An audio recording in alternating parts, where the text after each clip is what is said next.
朋友嚟。救命啊！救命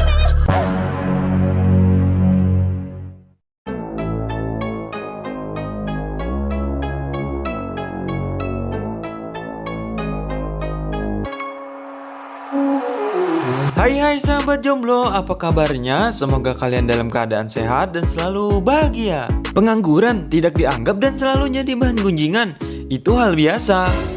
Kembali lagi dengan saya Bang Cuy, yang masih berada di luar zona nyaman. Saya mencoba lagi merangkum film komedi asal Cina yang berjudul Happy Ghost tahun 1984. Ya, benar sekali, film ini sangat lawas. Saya pun masih berbentuk mikroba pada saat masa itu. Film ini menceritakan seorang pria berubah menjadi hantu vampir setelah melakukan bunuh diri. Pada saat menjadi hantu vampir, dia bertemu gadis barbar yang menjadi sahabatnya. Oke, bagaimana keseruan kisah selanjutnya? Langsung aja kita simak alur ceritanya.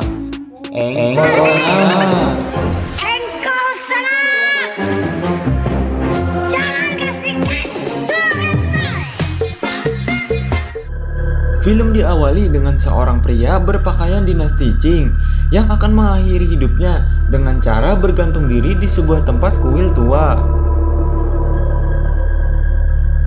Dan akhirnya pria itu tewas. Setelah itu, scene berganti jauh ke masa depan. Terlihat beberapa gadis remaja yang asik berlibur di tepi pantai. Lalu, salah satu dari mereka yang bernama Juliet melihat beberapa remaja pria yang akan berkemah di tepi pantai itu juga. Kemudian Bonnie berkata, "Oh, Anda tahu buahnya tuh siapa? Buahnya tuh siswa-siswa dari sekolah sebelah." Ternyata remaja pria itu sengaja berkemah di tepi pantai untuk mendekati mereka. Lalu pada malam harinya, saat asik bakar-bakar ikan, salah satu dari remaja pria itu melancarkan aksi gombalan cap kaki kuda dengan menyanyikan lagu romantis. Namun sialnya, tidak lama berselang tiba-tiba turun hujan yang membuatnya lari terbirit-birit untuk berteduh. Karena derasnya hujan, akibatnya tenda para gadis roboh tertiup angin. Mereka pun pergi untuk mencari tempat berteduh dan sampailah di tempat kuil tua yang sudah tidak terpakai. Ternyata remaja pria mengikuti mereka untuk berteduh di kuil itu juga. Sebelum remaja pria itu masuk, mereka berencana untuk menceritakan cerita seram agar para gadis remaja ketakutan dan memeluk mereka. Tetapi naas, para gadis remaja tidak ketakutan dan sialnya Bonnie membalasnya. Bercerita seram membuat para pria itu ketakutan. Lalu para pria terbirit-birit lari setelah melihat bayangan hantu vampir di belakang para gadis remaja. Setelah hujan reda, mereka pun memutuskan untuk pulang karena tas Bonnie hilang talinya. Tanpa pikir panjang, dia pun mengambil tali yang ada di sana untuk mengikat tasnya. Besok harinya, para gadis remaja kembali ke asrama mereka dan memulai aktivitas seperti biasa. Lalu terjadi keanehan-keanehan pada tali yang dibawa Bonnie. Tali itu seolah-olah hidup, seperti ada yang menggerakkannya. Pada malam harinya, Bonnie dikejutkan dengan kemunculan hantu vampir pria yang melakukan bunuh diri di awal film tadi. Sontak saja membuat Bonnie ketakutan dan berteriak, "Astaga naga, hantu jenis apa ikam?" Teman-teman Bonnie pun datang menghampiri Bonnie. Namun teman-temannya menganggap Bonnie sedang bermimpi buruk. Setelah teman-temannya kembali ke kamarnya, hantu vampir tadi muncul lagi ke hadapan Bonnie. Sampai akhirnya hantu vampir menenangkan Bonnie dan memperkenalkan dirinya. Dia mengaku orang terpelajar di masa dinasti Qing. Dulu orang-orang memanggilnya dengan sebutan pejabat Pik. Lalu hantu vampir itu juga berbicara, "Ikam hendak tahulah kenapa aku jadi kesini. Ikam pang gara-garanya membawa tali bunuh diri ampunku di kuil tua semalam. Jadi bulik akan lagi tali itu ke tempat asalnya." Mendengar hal itu, Bonnie pun bersedia mengembalikan tali itu ke tempat asalnya. Namun Bonnie meminta waktu minggu depan mengembalikannya karena besok ada acara perlombaan di sekolahnya. Besok harinya, acara perlombaan pun dimulai. Pada saat di ruang ganti, ternyata tali hantu vampir ada di tas Bonnie. Lalu, di sana juga Bonnie bertemu saingan terberat di sekolahnya bernama Tarzanko. Dia sangat sombong dan meremehkan Bonnie. "Aduh, nyawa nih awak halus anak melawan dah. Jangan menangislah mun kalah kena." Lihat nanda pemanasan main lompat tali, harap kalau karena kelakuan Tarsanko, pejabat Peach menjadi pusing 7 keliling dan kesal kepada Tarsanko. Di lapangan, pejabat Peach ikut melihat meriahnya acara perlombaan itu.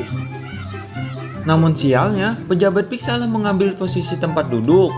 Dia pun terkena lemparan dari Tarsanko. Karena hal itu, pejabat Peach sangat kesal dan akan membalas dendam kepada Tarsanko. Dia pun berusaha menggagalkan semua usaha perlombaan Tarsanko.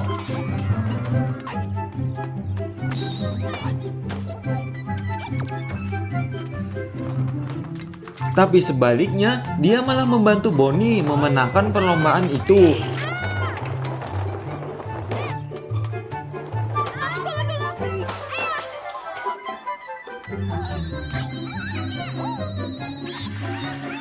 Pada akhirnya Bonnie keluar sebagai juaranya.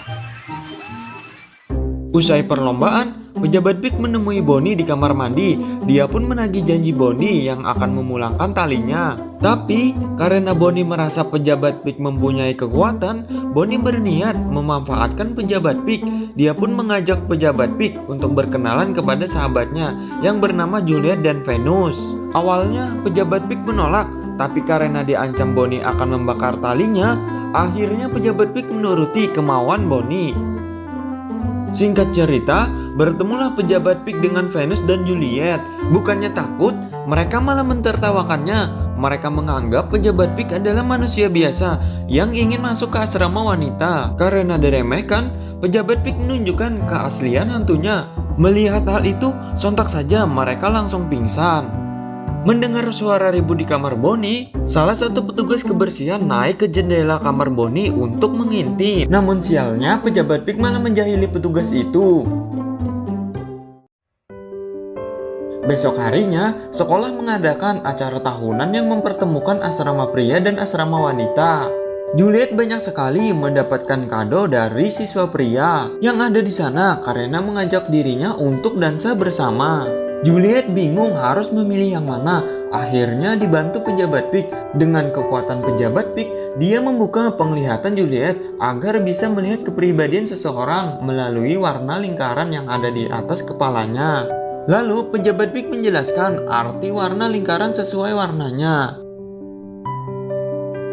Dan akhirnya pejabat Peach menyarankan untuk memilih pria dengan lingkaran yang warna-warni karena pria itu mempunyai kepribadian yang baik dan hidupnya penuh dengan warna. Kemudian pada saat musik sudah diputar, para pria menghampiri Juliet. Tentu saja Juliet memilih Joseph, si pria yang lingkarannya warna-warni tadi. Namun sayangnya pesta itu berjalan membosankan karena mendapat pengawasan dari Suster Lee.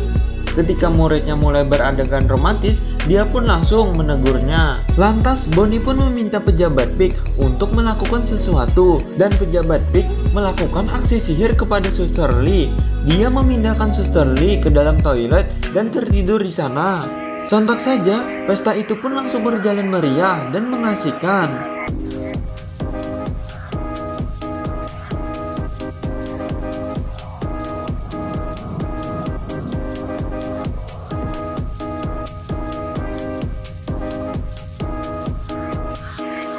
Namun tidak lama berselang, Suster Lee terbangun dari tidurnya dan membubarkan pesta itu.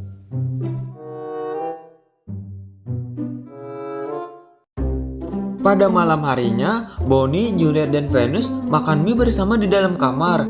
Di sini pejabat Peach berbicara. "Hui para gadis, tahulah boboan nikam. Kayaknya aku nyaman hidup di dunia manusia, apalagi dikelilingi bibinian bujang." Ternyata pejabat Peach mulai menyukai dengan kehidupan manusia. Tidak lama berselang, tiba-tiba saja Joseph datang. Tentu saja mereka meninggalkan Juliet sendiri di kamarnya. Sebenarnya Joseph datang ke sana hanya untuk mengucapkan selamat malam. Selesai itu Joseph berniat langsung pulang. Tetapi pejabat Peach malah menahannya dan membisikkan kata-kata, "Oi, kenapa langsung boleh? Ada anak yang nyaman-nyaman dulu kah?"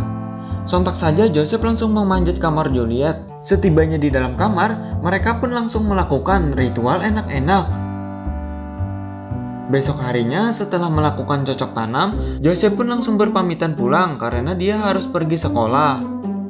Kemudian pada saat di kelas, Suster Lee merampas tulisan Juliet dan ternyata Juliet bukannya menulis pelajaran, dia malah menulis puisi untuk Joseph. Tentu saja Suster Lee marah dan merobek tulisannya. Lalu Suster Lee melanjutkan pelajaran. Bonnie merasa tidak tega dengan temannya. Dia kesal dan melempari Suster Lee dengan kapur. Tetapi naas, aksinya ketahuan, membuat Suster Lee marah dan membalasnya dengan aksi yang sama.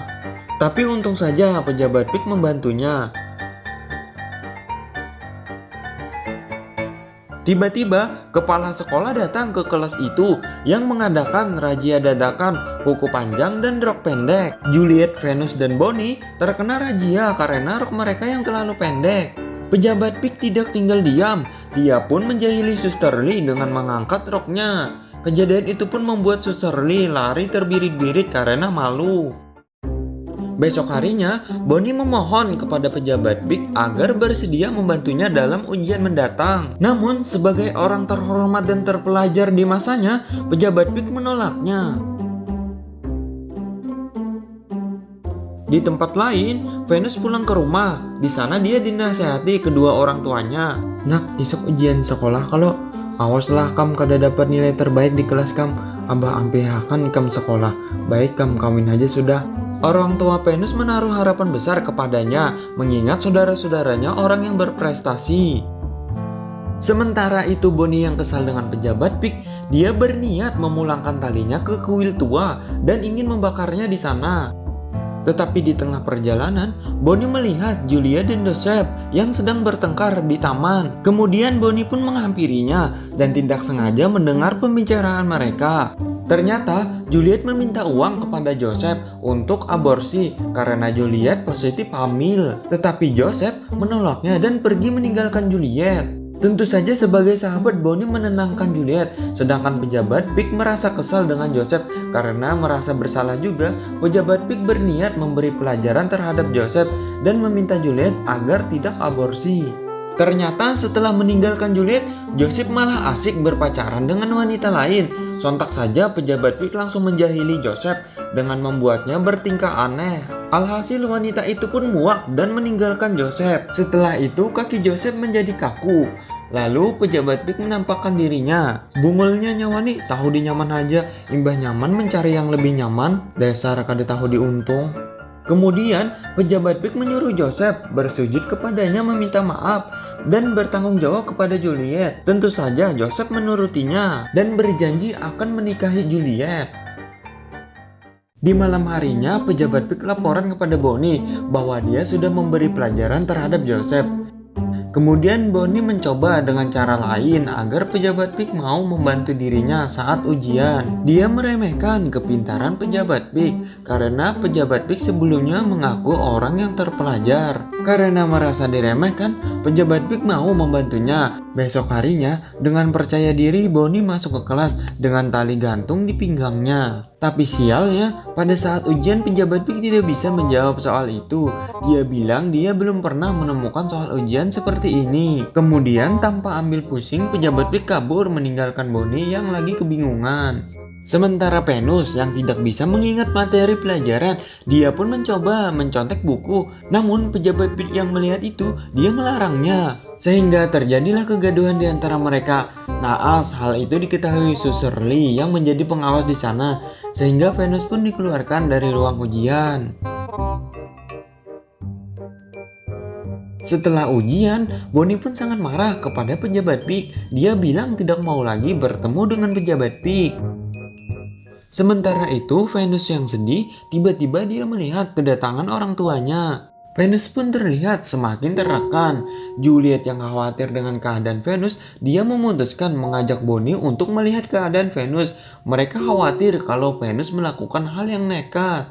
Dan benar saja, Venus duduk di atas atap, seolah-olah siap untuk melompat bunuh diri. Lalu Juliet dan Bonnie naik ke atas, mencegah perbuatan nekatnya itu. Sementara dari bawah, para petugas kebersihan juga membantu membujuk Venus. Namun, Venus menolaknya dan tanpa sengaja Venus terpeleset dan jatuh. Untung saja dia sempat memegang atap gedung itu. Melihat hal itu, Bonnie segera berusaha menolongnya. Namun karena Bonnie yang terpeleset, secara tidak sengaja dia membuat Venus terjatuh dari atap gedung.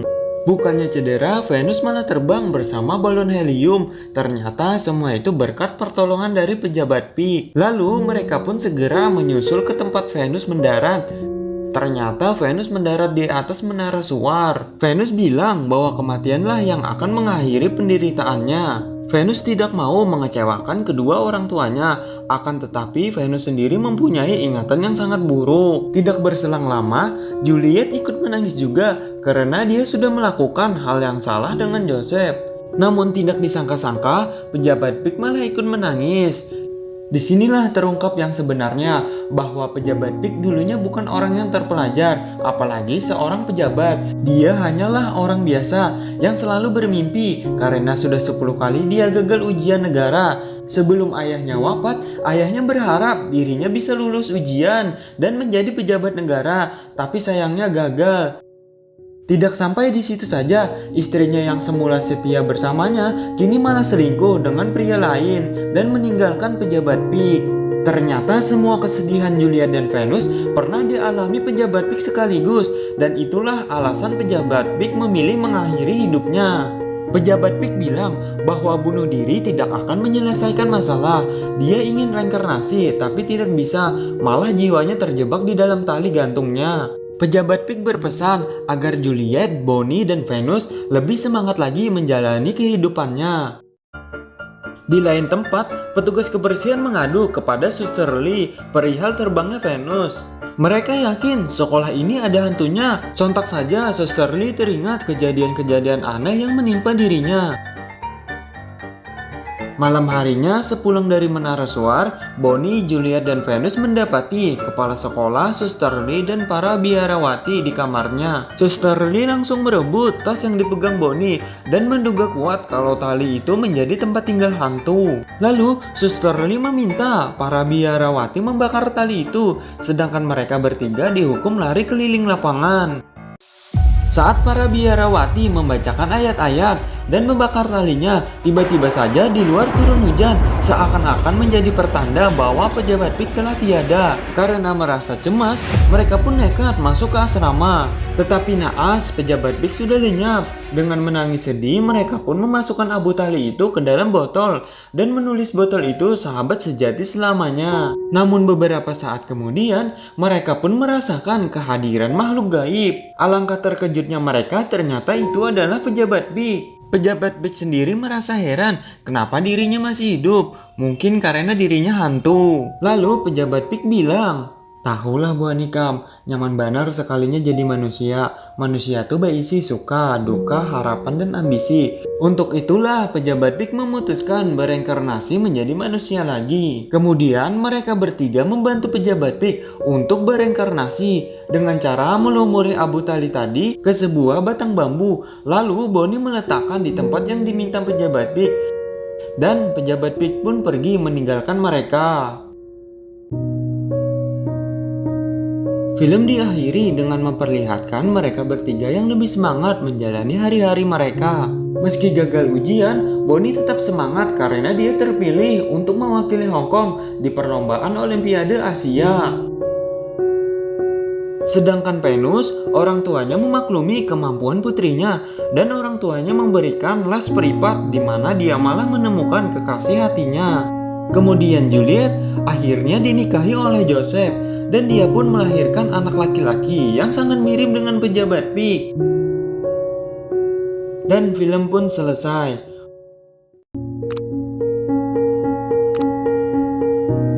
Oke, itulah sedikit alur cerita film Happy Ghost tahun 1984. Kita berjumpa di alur cerita berikutnya. Saya Bang Cuy mengucapkan terima kasih. And ciao.